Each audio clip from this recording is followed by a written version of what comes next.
Good morning বন্ধুরা, welcome back to my channel সঙ্গীতার ভালোবাসার ঘরকন্যা। তো কেমন আছো তোমরা সবাই? আশা করছি সবাই ভালো আছো, সুস্থ আছো। আমরাও ভালোই আছি। আজকে শুক্রবার, তো সকাল সকাল মেয়ে স্কুলে চলে গেছে, হাজব্যান্ড কাজে বেরিয়ে গেছে, খাওয়া দাওয়া সেরে আমার মোটামুটি সব কিছু হয়েই গেছে। এই দেখো স্নান টান সেরে এসেছি। তো স্নান সেরে আমি আগে যেটা করি সেটা হচ্ছে পুজোটা সেরে নিই, তারপরেই আমি বাকি সব কাজ শুরু করি।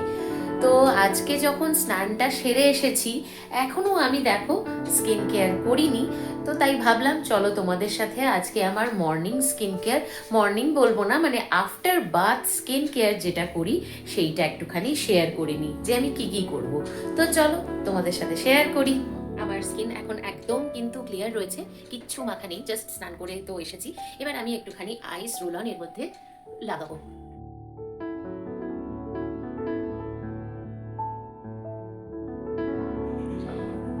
তো দেখো আমার স্কিনটা কিন্তু একদম সুন্দর নরম হয়ে গেছে। এরপরে আমি যেটা করব সেটা হচ্ছে এই যে আমি একটা টোনার ইউজ করি, একটা রোজ ওয়াটার বা টোনার, যে কোনো কিছুই হোক সেটা তোমরা একটু স্কিনে লাগিয়ে নিতে পারো। ব্যাস, এই যে স্কিনে লাগালাম, এবার কিন্তু হালকা হাতে এটাকে সুন্দর করে রাব করে নিতে হবে। মাত্র কিন্তু স্কিনে কিছু লাগানোই নয়, সেটাকে কিন্তু তোমাকে স্কিনে পেনিট্রেটও করাতে হবে। তো এভাবে করে সুন্দর করে আমি কিন্তু আমার যে রোজ ওয়াটারটা বা টোনার যে যেটা ইউজ করো সেটা কিন্তু সুন্দর করে লাগিয়ে নেবে। তো আমার রোজ ওয়াটারটা কিন্তু একদম সুন্দর করে মুখে অ্যাবজর্ব হয়ে গেছে। এবার আমি একটা সিরাম লাগাবো। একটা সিরাম অল্প হাতে নিয়ে এবারে আমি যেটা করি সেটা হচ্ছে ফুল ফেসে এইভাবে করে কিন্তু ফিঙ্গার টিপ টিপ করে দিয়ে তারপরে খুব ভালোভাবে কিন্তু সিরামটাকেও পুরো স্কিনে, ঘাড়ে, গলায়, সমস্ত জায়গায় সুন্দরভাবে কিন্তু এটাকেও তোমাকে অ্যাবজর্ব করাতে হবে। স্কিন যাতে জিনিসটা নেয়, পেনিট্রেশনটা হয়, তার জন্য কিন্তু এভাবে হালকা হাতে কিন্তু জিনিসটাকে মিলিয়ে নিতে হবে খুব ভালোভাবে। আচ্ছা দেখো আমার কিন্তু সিরামটা একদম সুন্দর হয়ে গেছে। এবার আমি একটা ময়েশ্চারাইজার নেব, অল্প করে একটুখানি ময়েশ্চারাইজার নেব, খুব বেশি ময়েশ্চারাইজার ইউজ করব না। দেন আমি ভালো করে ময়েশ্চারাইজারটাও কিন্তু ফুল ফেসে আর অল্প গলায় লাগিয়ে নেব।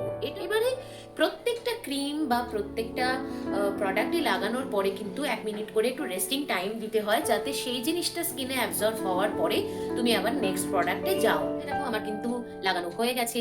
এইবারে কিন্তু আমি একটা সানস্ক্রিন লাগাবো। একটা জিনিস কি বলতো, বাড়িতেই থাকো বাইরেই যাও, সানস্ক্রিন লাগানোটা কিন্তু খুব দরকারি। এই যে আমি এখন কিন্তু রান্নাঘরে যাব, তো সেই কারণে রান্নার কাজ সমস্ত কিছু কিন্তু লাগবে। এই জন্যে সবসময় কিন্তু ডে টাইমে সানস্ক্রিন ইউজ করাটা খুব দরকারি। ময়েশ্চারাইজারের পরে আমি এবার সুন্দর করে একটু সানস্ক্রিনটা ফুল ফেসে আর গলায় আবারও অ্যাপ্লাই করে নিলাম। সুন্দর করে কিন্তু পেনিট্রেট করাতে হবে, যাতে করে ফেসের কোনো জায়গায় যেন না বাকি থাকে।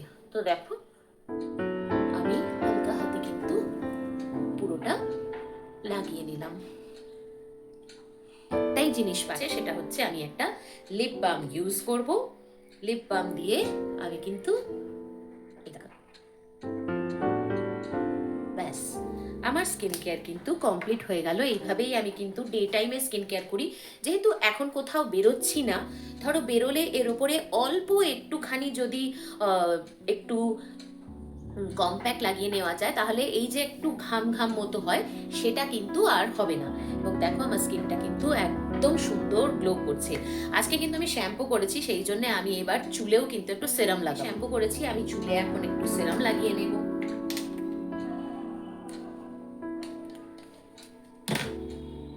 তো দেখো আমি কিন্তু পুরো চুলে ভালো করে সিরামটা অ্যাপ্লাই করে নিলাম। ঠিক আছে, এবারে আমি কিন্তু একদম রেডি। তো আমার স্কিন কেয়ার কমপ্লিট হয়ে গেছে, এবারে আমি যাব রান্নাঘরে। তো আমার ডে টাইম স্কিন কেয়ার তোমাদের কেমন লাগলো? খুব অল্পর মধ্যে, যেহেতু ধরো আমি এখন বেরোচ্ছি না, আমি একদিন তোমাদের সাথে অবশ্যই বেরোলে কিভাবে কি করি সেটাও শেয়ার করব। যদি তোমরা দেখতে চাও আমাকে প্লিজ কমেন্টে জানিও। তো এইভাবে আমি ডে টাইম স্কিন কেয়ারটা করে নিলাম, আমি একদম রেডি কিচেনে যাওয়ার জন্য। তো দেখো আমি কিচেনে চলে এসেছি। আজকে আমি একটা স্পেশাল জিনিস বানাবো, তাই জন্যই আমি তোমাদেরকেও নিয়ে এসেছি কিচেনে। অ্যাকচুয়ালি কিছুটা বাসি চিকেন রয়েছে জানো তো। তো বাসি চিকেন কি হয়, বাসি চিকেন যখন থাকে আর সেটা খেতে ইচ্ছে করে না, আসলে সমস্ত গ্রেভিটা বা সমস্ত কিছুটাই তো চলে যায়, তো সেই কারণে আর তখন সেটা খেতে ইচ্ছে করে না। কিন্তু আমি আজকে ওই বাসি চিকেনটা দিয়ে এমন একটা প্রিপারেশন বানাবো, আমি নিজের মতো করেই বানাই, আমি নিজের মতো করেই ইনগ্রিডিয়েন্টস দিয়ে এটাকে বানাই। তো ভাবলাম তোমাদের সাথেও শেয়ার করি, হয়তো তোমাদেরও ভালো লাগতে পারে। আমার মেয়ে তো ভীষণ ভালোবাসে এটা বানালে। তো চলো আজকে তোমাদের সাথেও শেয়ার করি যে বাসি চিকেনটা দিয়ে আমি কি করছি। প্রথমেই আমি পেঁয়াজটাকে কুচি করে নেব। পেঁয়াজটা নিয়ে নিয়েছি, এবার আমি পেঁয়াজটাকে একটু কুচি কুচি করে নেব। পেঁয়াজ টমেটো দুটোকেই একটু কুচি কুচি করে নেব। একদম পেঁয়াজটাকে আর টমেটোটাকে বেশ মিহি করে কুচি করে নিতে হবে। এই পদটা কিন্তু খেতে সত্যি বাচ্চাদের জন্য কিন্তু খুব সুন্দর হয়। এখানে পেঁয়াজ আর টমেটোটা কুচি করে নিয়েছি, এবারে আমি প্রসেসটা স্টার্ট করব। চুলটা তার আগে তুলে ফেললাম। তো দেখো আমি এখানে কড়াইটা বসিয়ে দিয়ে গ্যাসটা জ্বালিয়ে দিলাম। কড়াইটা গরম হলেই আমি কিন্তু এই রান্নাটা সর্ষের তেলেই করব। বেশ খানিকটা সর্ষের তেল দিলাম। যেমন চিকেনের পরিমাণ থাকবে সেই অনুযায়ী বুঝে কিন্তু সর্ষের তেলটা দিতে হবে। সর্ষের তেলটা গরম হয়ে এলে এবার কুচনো পেঁয়াজটা এর মধ্যে প্রথমেই দিয়ে অল্প একটু ব্রাউন ব্রাউন হওয়া পর্যন্ত একটুখানি ভাজা ভাজা করে নেব। তারপরে কিন্তু আমি এর মধ্যে কুচনো টমেটোটাও দিয়ে দিলাম। দিয়ে দুটোকে একসঙ্গে বেশ ভালো করে একটুখানি কিন্তু আমি নাড়াচাড়া করে নেব। নাড়াচাড়া করার পর এবার আমি যেটা করব সেটা হচ্ছে আমি এর মধ্যে নুন দেব। নুন দিয়ে দিলে আগেই কি হবে, পেঁয়াজ আর টমেটোটা কিন্তু নরম হয়ে যাবে। নুন হলুদ দুটোই দিলাম, আর দেব অল্প একটু চিনি। এই পদটা কিন্তু একটু মিষ্টি মিষ্টি খেতে কিন্তু বেশ ভালো হয়। অ্যাকচুয়ালি পুরো মিষ্টি নয়, একটু টক ঝাল মিষ্টি মতো হয়। তার মধ্যে এবার আমি দিয়ে দিলাম 1 চামচে জিরে গুঁড়ো আর 1 চামচে লঙ্কা গুঁড়ো। আমি এর মধ্যে কিন্তু ধনে গুঁড়োটা আর ইউজ করব না। এবার ভালো করে ভাজা ভাজা করে নেওয়ার পর আমি যেটা দেব সেটা হচ্ছে এই দেখো, ডার্ক সয়া সস। হ্যাঁ, 1 ঢাকনা মানে 1 টিস্পুন মতো আমি এখানে ডার্ক সয়া সস অ্যাড করলাম।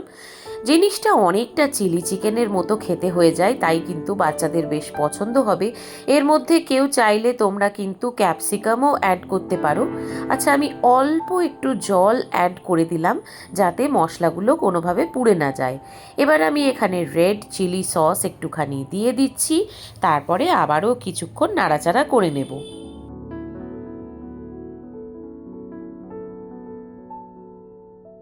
পুরো মশলাটা ভালো করে কষানো হয়ে যাওয়ার পর আমি এর মধ্যে বাসি চিকেনটা দিয়ে দিলাম। এবার আর কিছুই করার নেই, চিকেনটার সঙ্গে ভালোভাবে নাড়াচাড়া করতে হবে। এর মধ্যেই যে রসটা আছে তাতেই কিন্তু হয়ে যাবে, কারণ চিকেনটা তো রেডিই ছিল। এবার যেটা করলাম সেটা হচ্ছে আমি গরম মশলা গুঁড়ো দিয়ে দিলাম। ব্যাস, আমার এই পদটা কিন্তু রেডি হয়ে গেল। তো এভাবে তোমরাও অবশ্যই একবার বানিয়ে খেয়ে দেখো কেমন লাগছে। খেতে কিন্তু দুর্দান্ত হয়। তো বন্ধুরা, আমি আজকের ভিডিওটা কিন্তু এখানেই শেষ করছি। কেমন লাগলো অবশ্যই আমাকে কমেন্টে জানিও, ভালো লাগলে লাইক করো, আর প্লিজ আমার চ্যানেলটাকে সাবস্ক্রাইব করে দিও। দেখা হবে পরবর্তী ব্লগে। ভালো থেকো, চলো টাটা।